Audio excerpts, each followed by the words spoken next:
You think you've seen a drill sergeant chew someone out, but you've never heard a voice like Commander Morrison's tearing through a shooting range, slicing the air with that tone that made even seasoned SEALs stiffen. This is SEAL Team 3's house, not a damn girls' gun club.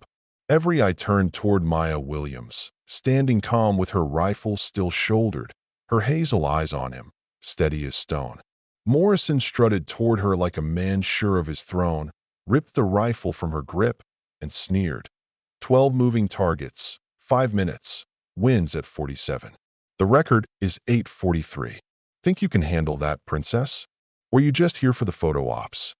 He tossed the weapon back like it was a toy, but Maya's hands caught it smooth, the kind of reflex that only comes from years of living with steel pressed to your shoulder.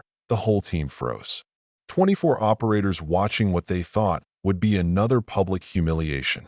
But the thing is, what none of them knew, within 20 minutes everything Morrison believed about women, about legacy, about who belonged in this world, would crumble like brittle glass. Because Maya wasn't there to be tolerated. She was there to prove something that cut deeper than ego, and her calm, quiet, "I'll try, sir," carried more weight than any battle cry. And Master Chief Rodriguez, watching from the side, felt a chill crawl down his spine, because the way her fingers danced across the rifle, the way she checked the action, was a ghost he had seen before in Afghanistan, decades earlier, when a man named Michael Williams had pulled him out of hell with impossible shots. From the moment Maya stepped into the team room that morning, the deck had been stacked. Morrison, towering like a king in his court, had announced her presence with dripping sarcasm. Apparently, someone upstairs thinks diversity matters more than combat effectiveness. And the laughter that followed was cruel, sharp, the kind that wants to slice you down before you even stand.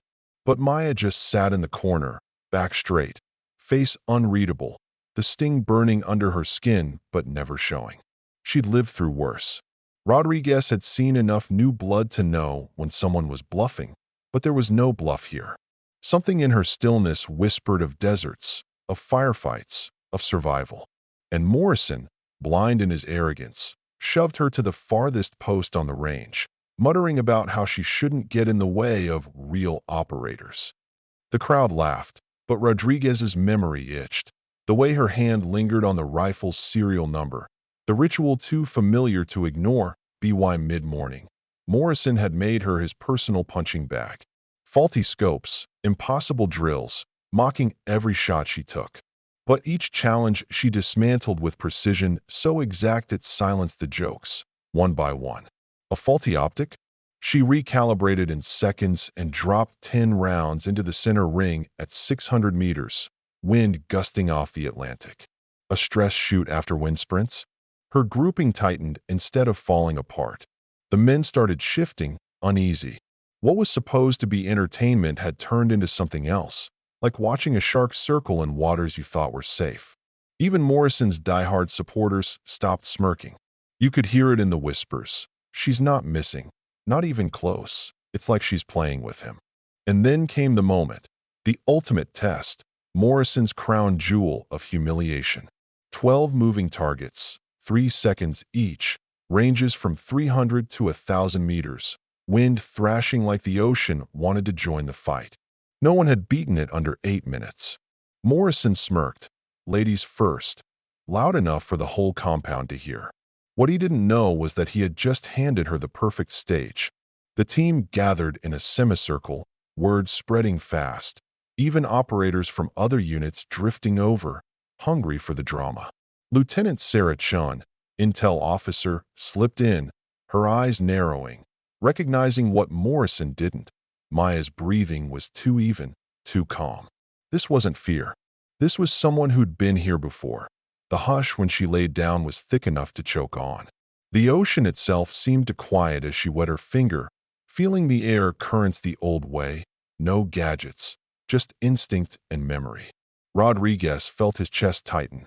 He'd seen this ritual before, different person, same blood. When the first target flipped at 750, moving steady, she fired once, clean, dropped it before the 3 seconds were gone. Morrison muttered, lucky, but the crack in his voice betrayed him. The second target, faster at 400, dropped the same way. By the fourth, the silence of the crowd wasn't disbelief anymore, it was awe. She wasn't just shooting well, she was rewriting the laws of what they thought possible. At 1,000 meters, with wind ripping flags sideways, she didn't hesitate. The bullet bent through the gale, center mass. Jesus Christ, someone whispered, and even Morrison's loyalists leaned forward. Caught between pride and terror, Rodriguez's hands shook as memories clawed back. The Hindu Kush Mountains, Michael Williams holding back death with a rifle, impossible shots that saved 8 men when all hope was gone. The rhythm, the grace, it was identical. By the 10th target, when her bullet cut through wind strong enough to send dust devils spinning, the whole team knew. This wasn't chance, this was legacy. And when the buzzer finally screamed, she had cleared every target in 4 minutes and 17 seconds. A new record by half. She stood slow, no gloating, no smirk, just quiet confidence. And Morrison, his face gone pale, couldn't even form words. Then the black SUV rolled in. General Thompson stepped out, his stars glinting, his eyes finding Maya instantly.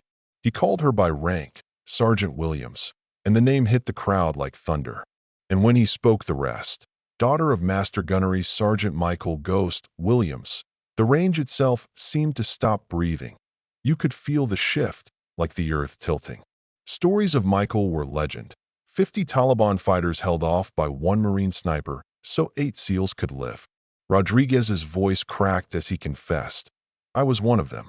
Your father saved us." And Morrison, the man who had mocked her, realized his own brother had been among the saved.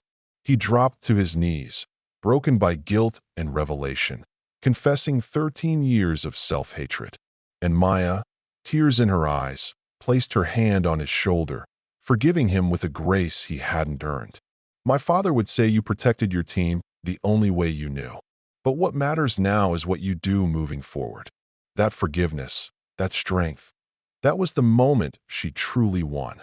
The general offered her a new path, to teach, to carry the legacy into the future, but Morrison, transformed before their eyes, argued she belonged at the spear point, saving lives like her father had. In the end, they forged a compromise. She would serve as both operator and instructor, carrying forward skills that could save generations.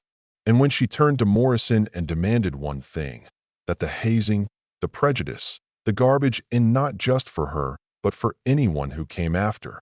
He stood tall, his voice ringing with conviction, promising change. And for once, the men believed him. 6 months later, her legend wasn't in the whispers over beers or leaked clips, though those traveled fast enough. It was in the lives saved, the missions won, the barriers shattered.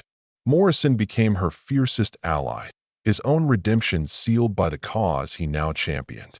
And on the range at Dam Neck, a simple plaque appeared. Excellence has no gender, no race, no background. Only skill. Maya still trained alone sometimes, the mist rolling in, the watch on her wrist heavy with memory, the words "forever watching" etched into its face. And if you listened close, you could almost hear another rifle beside hers, Michael Williams still guiding her hand, but she'd walked onto that range mocked as an outsider. But she walked away having proven a truth too loud to ignore. That skill doesn't care who you are. Prejudice can be shattered in 4 minutes and 17 seconds, and a daughter can carry a warrior's legacy as fiercely as any son. And maybe that's the question we all need to ask. What matters more, the labels we cling to, or the proof written in action?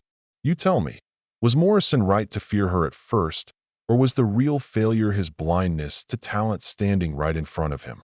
Drop your thoughts below, because this story, like every shot Maya fired that day, is still echoing.